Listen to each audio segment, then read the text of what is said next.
Ziua în care universul ne întreabă: ești pregătit să conduci sau vei continua să reacționezi?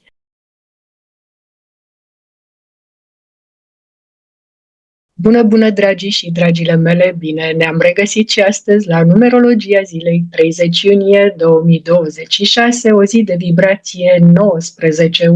Înainte de a începe analiza de astăzi, vă reamintesc că întotdeauna în primul comentariu găsiți noutăți de pe site și de pe celelalte canale și rețele de socializare, unde îmi desfășor activitatea și unde găsiți de la articole noi, cursuri disponibile atât în limba română cât și în limba engleză, programe speciale, pachete promoționale și materiale gratuite în secțiunea Freebies. Iar la finalul acestei întâlniri, cum v-am obișnuit, vom deschide cartea răspunsurilor și am ales niște oracole lunare, pentru că da, avem nu doar intrarea lui Jupiter în Leu, în marș triumfal, ci și lună plină, ceea ce ne aduce eliberări și facem loc pentru un nou început. Vă invit de pe acum să pregătiți întrebarea sau întrebările, deși una singură ajunge, cea care vă apasă cel mai tare sufletul în acest moment. De cele mai multe ori, aceea este întrebarea la care Universul este pregătit să vă răspundă. Astăzi este o vibrație extrem de specială. 30 iunie 2026 se reduce la 19.1. Nu este un simplu 1, este unul dintre numerele karmice care vorbesc despre maturizare, despre asumare, despre independență și despre modul în care ne folosim propria putere. 19 este un număr care nu oferă cadouri gratuite și ne spune foarte clar: tot ceea ce construiești prin caracter va rămâne, tot ceea ce construiești prin orgoliu se va prăbuși mai devreme sau mai târziu. Aceasta este diferența dintre a fi lider și a fi dictator, dintre creator și manipulator, dintre omul care inspiră și omul care controlează. Astăzi, Universul nu te întreabă cât de spiritual ești, câte inițieri ai, câte cărți ai citit, ci întrebarea este mult mai simplă. Cum reacționezi atunci când viața nu merge după planul tău? Pentru că exact acolo începe adevărata evoluție. Trecem la energia generală a zilei. Vibrația 19.1 vine după o perioadă în care foarte mulți oameni au simțit că stau pe loc. Au avut impresia că toate ușile sunt închise, au muncit enorm, fără rezultate spectaculoase. Au simțit pur și simplu că universul îi ignoră. În realitate, această perioadă a fost doar una de încălzire și de pregătire. Astăzi începe să se vadă diferența dintre cei care au folosit timpul pentru a se transforma și cei care doar au așteptat să treacă furtuna. Numărul 1 este un început, inițiativă, acțiune, curaj, dar 19 adaugă lecția responsabilității. Dacă alegi doar ego, vei pierde oameni. Dacă alegi doar sacrificiul, te vei pierde pe tine. Ziua ne cere, ce spun eu de atâta timp, echilibru, echilibru, echilibru. Este una dintre acele zile în care poți schimba direcția unui proiect, a unei relații sau chiar a întregii tale vieți printr-o singură decizie luată cu luciditate. Astăzi au ieșit runele Vird, Turisaz și Ghebo. Prima rună este Vird, runa destinului, runa necunoscutului, runa pe care mulți o consideră runa fără simbol, dar care de fapt conține toate simbolurile. Ea ne amintește că există momente în care universul nu ne mai oferă explicații, doar experiențe. Uneori ne rugăm pentru răspunsuri și universul ne trimite oameni, alteori ne rugăm pentru liniște și universul ne trimite haosul necesar ca să o putem descoperi. Vird spune: ai încredere chiar și atunci când încă nu înțelegi. Turisaz, a doua rună, este una dintre cele mai puternice. Turisaz, ciocanul lui Thor, protecție, dar și confruntare. Astăzi foarte multe persoane se vor simți provocate. Să nu uităm, e și o zi de marți, ziua lui Marte, e Bine să fim temperați. Încă o dată vă recomand echilibru, fiindcă vor exista replici dure, orgolii, conflicte. Uneori ele apar pentru că adevărul nu mai poate fi ascuns. Turisaz nu recomandă impulsivitatea, ci discernământul. Întreabă-te înainte să reacționezi. Merită această luptă energia mea? A treia rună extrasă, Ghevo, vine și schimbă întreaga energie. După destin și confruntare vine darul, schimbul, parteneriatul, recunoștința. Universul spune că ceea ce este autentic va găsi astăzi oamenii potriviți. Colaborările bazate pe respect pot începe sau se pot consolida. În schimb, relațiile construite pe interes vor începe să se destrame. Foarte interesante astăzi sunt și cardurile oracol, ținând cont de conjunctura astrală deosebită. Da? Am ales din Energii Portale Aktivierungskarten al domnului Kyle Gray și a ieșit Erinnerungen an Atlantis, amintiri din Atlantis, ceea ce pentru mine e un card extraordinar. Nu vorbește doar despre Atlantida ca civilizație, ci despre memoria sufletului, despre faptul că foarte mulți oameni simt în această perioadă că știu anumite lucruri fără să le fi învățat. Intuiția crește, visele devin mai intense, sincronicitățile se înmulțesc, este ca și cum anumite informații vechi se reactivează. Nu mai căuta doar în exterior, o parte din răspunsuri există deja în interiorul tău. Al doilea card l-am extras din Dein Schamanischer Traum das Oracle al domnului Alberto Villoldo, în colaborare cu doamna Colette Baron Reid. Da? Și a ieșit cardul cu numărul 11, Tiefe Ruhe, liniște profundă. După un card care ne vorbește despre activarea memoriei sufletului, vine unul care spune exact opusul a ceea ce face lumea.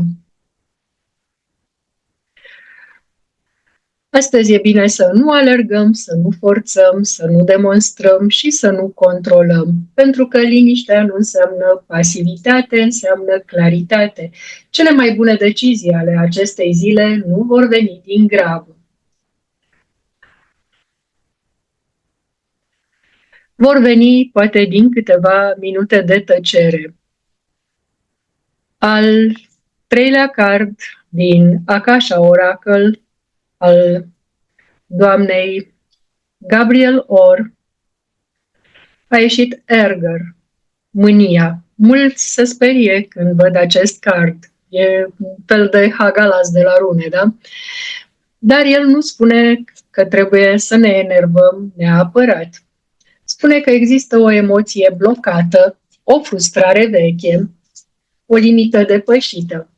Dacă ignorăm această energie, ea devine conflict. Dacă o ascultăm, ea devine schimbare. Astăzi, întreabă-te ce încerc să suport de prea mult timp. Mai eliberat. Poate că răspunsul nu este să suporți mai mult, ci să schimbi pur și simplu direcția.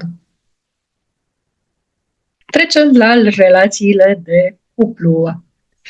Energia de astăzi este foarte interesantă, nu doar prin conjunctura astrală, ci și numerologic. 19.1 nu acceptă relațiile în care unul conduce, iar celălalt acceptă și tace. Nu acceptă jocurile de putere, nu acceptă manipularea emoțională.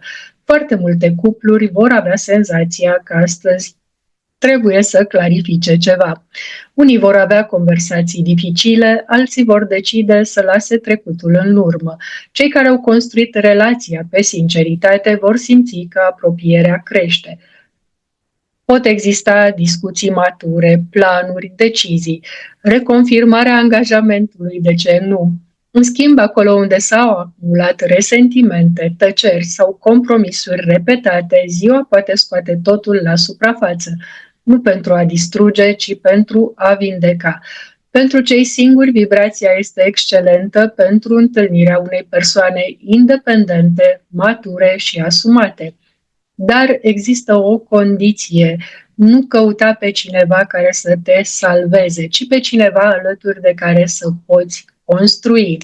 Astăzi, universul favorizează parteneriatele între doi oameni întregi, nu relațiile bazate pe dependențe emoționale. Trecem la analiza sociopolitică și geopolitică. Așa cum spun de fiecare dată, ce urmează reprezintă o interpretare strict numerologică și simbolică, construită și pornind de la informații publice din presa oficială internațională. Nu pretind că prezic evenimente și nici nu înlocuiesc analiza geopolitică făcută la televizor. În ultimele 24 de ore, cel puțin până în momentul în care filmez, atenția presei internaționale a rămas concentrată asupra celor două mari zone de tensiune. În războiul Rusia-Ucraina continuă atacurile reciproce asupra infrastructurii și pozițiilor militare, fără semnale clare ale unei apropieri de un acord de pace. Ambele părți transmit public mesaje de fermitate și disponibilitate limitată la compromis. În Orientul Mijlociu, după perioada confruntării directe dintre Israel și Iran, accentul pare să se fi mutat tot mai mult spre războiul informațional și atacurile cibernetice, semn că lupta nu dispare, ci își schimbă forma. Curios e că se vorbește tot mai puțin despre victimele cutremurului și nenorocirii catastrofei din Venezuela. Numerologic, vibrația 19.1 este specifică momentelor în care liderii încearcă să-și reafirme autoritatea. Este vibrația deciziilor ferme, a demonstrațiilor de forță și, de ce nu, a orgoliilor naționale, dar și a riscului ca fiecare parte să creadă că numai propria soluție este cea corectă. Interesant este că runele completează perfect tabloul. Wirtz spune că încă există factori ascunși pe care publicul nu îi cunoaște. Turisaz arată confruntarea și testarea limitelor, iar Ghebo ne amintește că orice conflict se încheie în cele din urmă printr-o formă de negociere sau schimb. Nu este exclus ca în perioada următoare să vedem intensificări punctuale urmate de noi încercări diplomatice.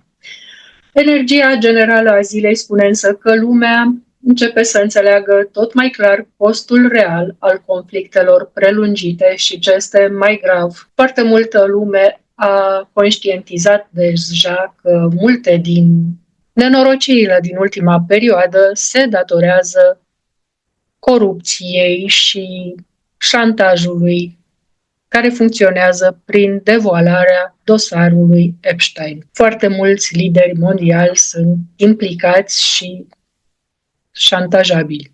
Iar noi suferim.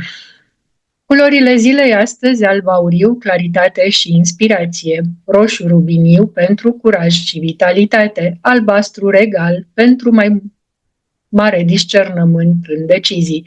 Evitați griul foarte închis dacă aveți întâlniri importante sau negocieri, un gri petrol mai repede. Cristalele recomandate astăzi: citrin pentru inițiativă și prosperitate, pirită pentru leadership și decizii financiare, labradorit pentru protecția câmpului energetic, cuarț fumuriu pentru împământare, ochi de tigru pentru încredere și curaj. Talismanele zilei: soarele, leul, arborele vieții, valcnut sau alte simboluri ale transformării interioare, floarea vieții pentru armonizarea proiectelor. Frecvențele recomandate astăzi: 528 Hz pentru transformare și regenerare, 639 Hz pentru armonizarea relațiilor, 741 Hz pentru claritate mentală, 963 Hz conexiune spirituală.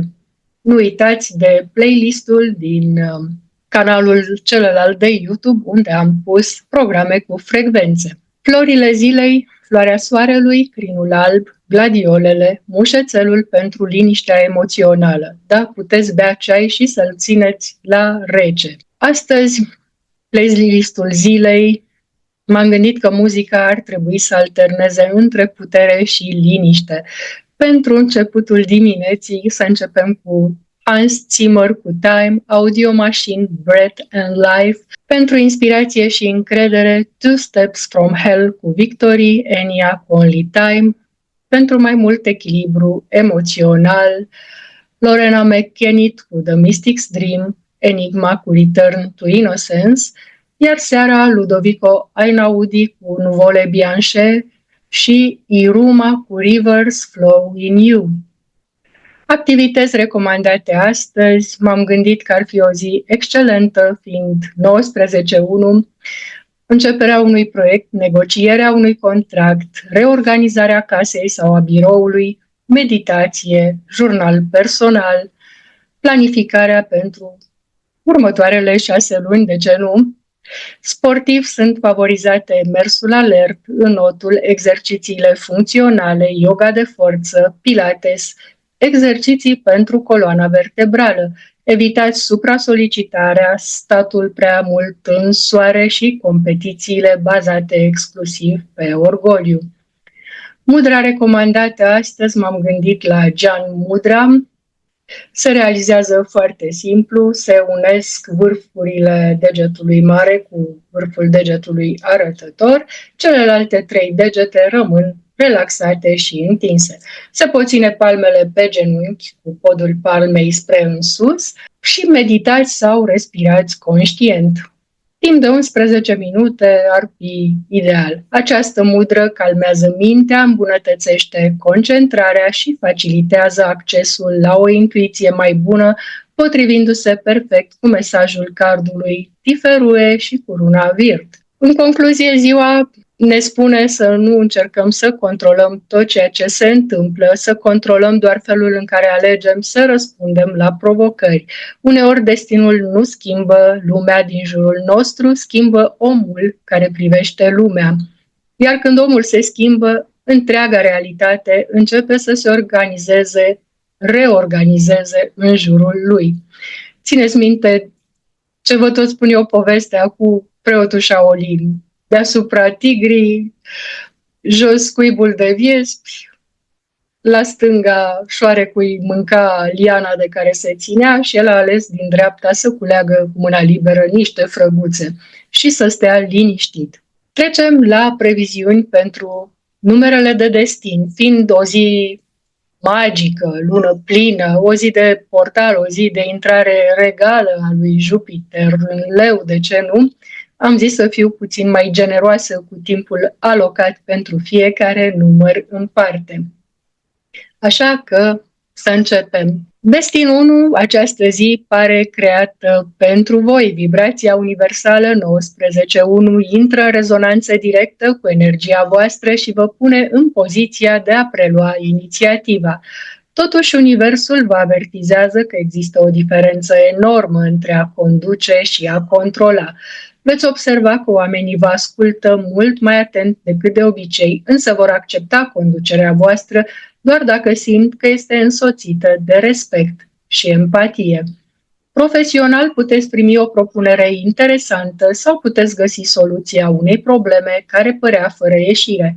Dacă aveți un proiect personal, un curs, o afacere sau un produs de promovat, este una dintre cele mai bune zile pentru a face un pas înainte.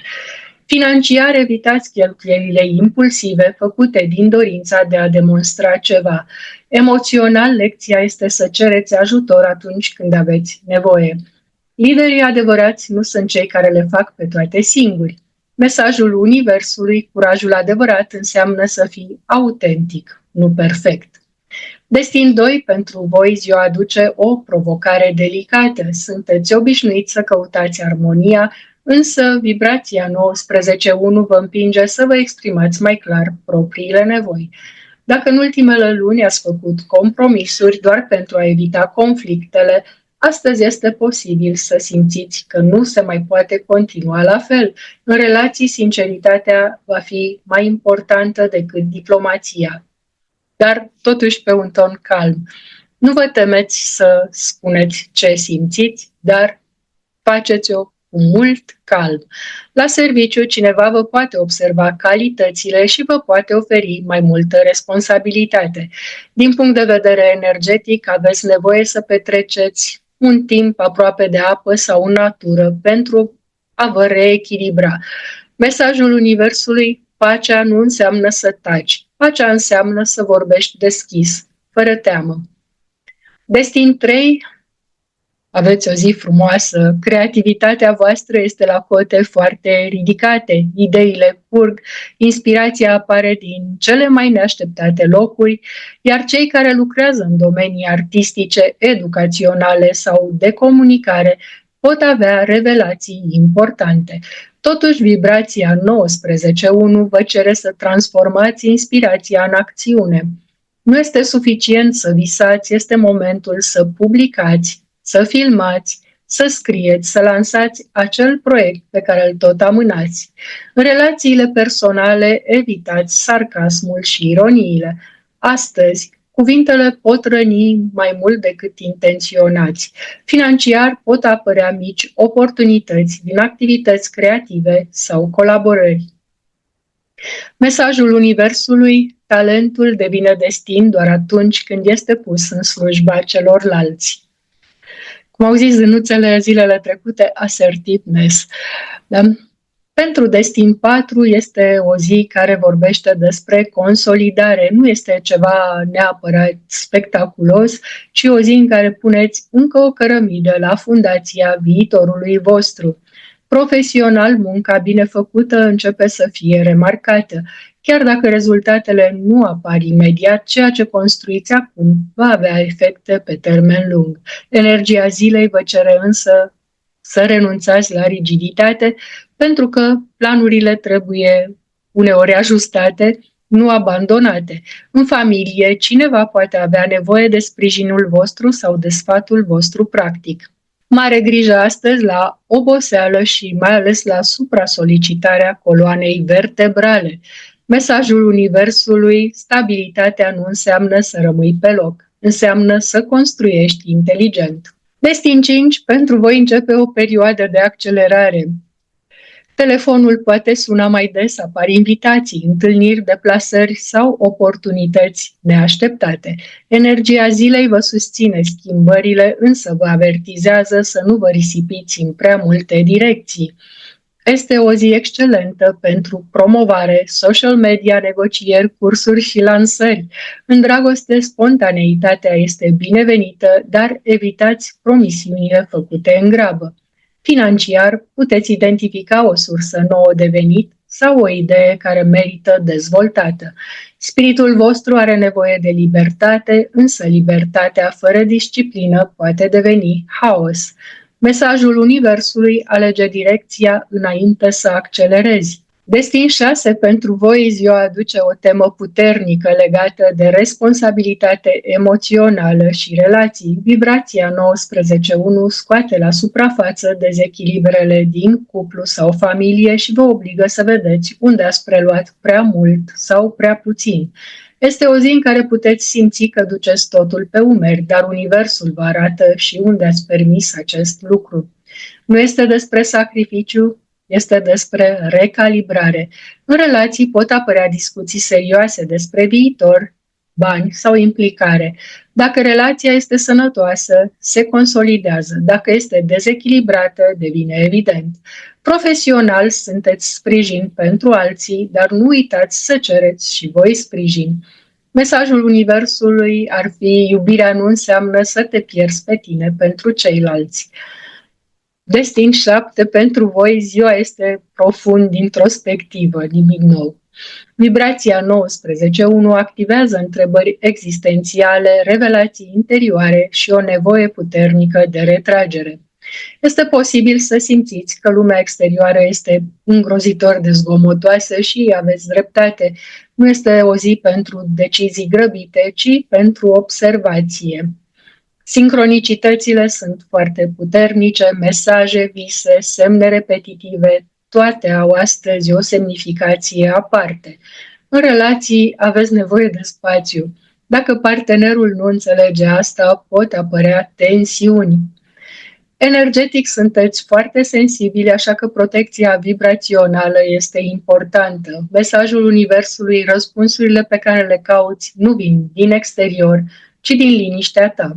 Mama cu tata erau tata 7, mama 3. Ea vorbăreață, el vrea liniștea lui. Vă dați seama ce show-uri ieșeau, da? De asta insist să vă faceți totuși o sinastrie, un calcul de compatibilitate numerologică, măcar înainte de a vă decide să intrați într-un cuplu și să vă mutați împreună. Trecem la Destin 8. Pentru voi aceasta este o zi intensă, cu puternic accent pe decizii, bani și control. Vibrația 19.1 activează zona autorității și vă pune față în față cu modul în care gestionați puterea personală. Pot apărea situații în care trebuie să luați decizii rapide în plan financiar sau profesional. Mare atenție însă nu confundați viteza cu impulsivitatea. În relații pot apărea discuții despre echilibru, contribuție și responsabilitate. Cine dă mai mult, cine primește mai mult. Este o zi excelentă pentru strategie, planificare și leadership, dar nu pentru confruntări egoice. Mesajul Universului, puterea reală nu are nevoie să fie demonstrată, ci înțeleasă. Pentru Destin 9, ziua are o energie de închidere de ciclu, da? 1-9-19. Vibrația 19-1 vă forțează să lăsați în urmă o situație, o relație, o credință sau un atașament. E și lună plină, acum dați pe din afară, eliberați. Este posibil să simțiți emoții intense, dar acestea nu sunt negative, sunt eliberări. Să facem bloc la ce aduce Jupiter în Leu, da?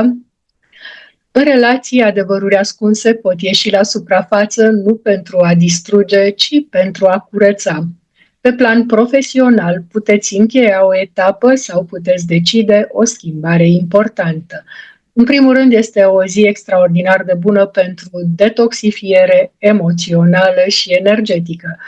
Mesajul Universului, finalurile nu sunt pierderi, sunt spații pentru renaștere. Numerele maestre, Destin 11, pentru voi o zi extrem de intensă energetic. Intuiția este la un nivel ridicat, dar și sensibilitatea este crescută emoțional. Puteți primi revelații bruște, mesaje interioare sau clarificări despre o situație confuză. Totuși, atenție, nu tot ce simțiți trebuie acționat imediat. Diferența dintre intuiție și anxietate trebuie observată cu luciditate. În relații puteți simți totul la dublu, și iubirea și frica. Mesajul Universului, intuiția adevărată, aduce liniște, nu haos. Pentru Destin 22, o zi de construcție majoră, un nou șantier de început. Vibrația 19.1 activează potențialul vostru de a transforma ideile în realitate concretă. Este o zi excelentă pentru proiecte mari, decizii financiare importante sau începuturi cu impact pe termen lung. O zi excelentă, dar totuși presiunea poate să fie prea mare pe voi pentru că aveți tendința să preluați prea mult. În relații apare tema echilibrului între muncă și viața personală. Nu neglijați partenera. Mesajul Universului, nu construi singur ceea ce poate fi construit împreună. Destin 33, o zi care aduce energie de vindecare profundă, dar și responsabilitate emoțională. Puteți simți durerea altora mai intens decât de obicei, dar nu este rolul vostru să o purtați, așa că eliberați. Este o zi în care lecția este despre limite sănătoase, pentru că în relații, ca de obicei, aveți tendința să oferiți prea mult, iar Universul vrea să învățați să primiți. Mesajul Universului clar, vindecarea nu înseamnă sacrificiu continuu. Destin 44, o zi de structură, putere și consolidare.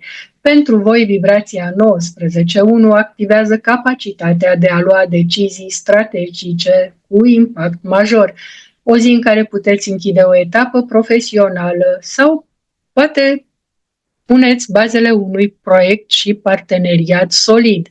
Nu ignorați partea emoțională, prea mult control poate bloca fluxul natural. Mesajul Universului, cea mai stabilă construcție, este cea care respectă atât mintea cât și inima. După cum vedem, este o zi de adevăruri personale și colective și nu mai merge pe jumătate, nu mai merge cu lasă-mă că vedem. 19.1 ne cere asumare. Acum trecem la Cartea Răspunsurilor, bănuiesc că deja nu mai aveți răbdare, să vedem ce vrea să ne spună cartea după aceste mesaje profunde și destul de lungi pe care le-am primit astăzi. Deci, Cartea Răspunsurilor ne spune Let it go. Unul dintre cele mai simple, dar și dificile mesaje, de ce nu? Nu pentru că nu-l înțelegem, ci pentru că mintea vrea să țină controlul. Sunt lider, azi conduc, țin totul în mâna mea. Let it go totuși vine în armonie cu luna plină care spune să eliberăm. Asta nu înseamnă o renunțare pasivă, ci eliberarea unui atașament, oprirea unei lupte inutile, ieșirea dintr-o tensiune care nu mai produce evoluție.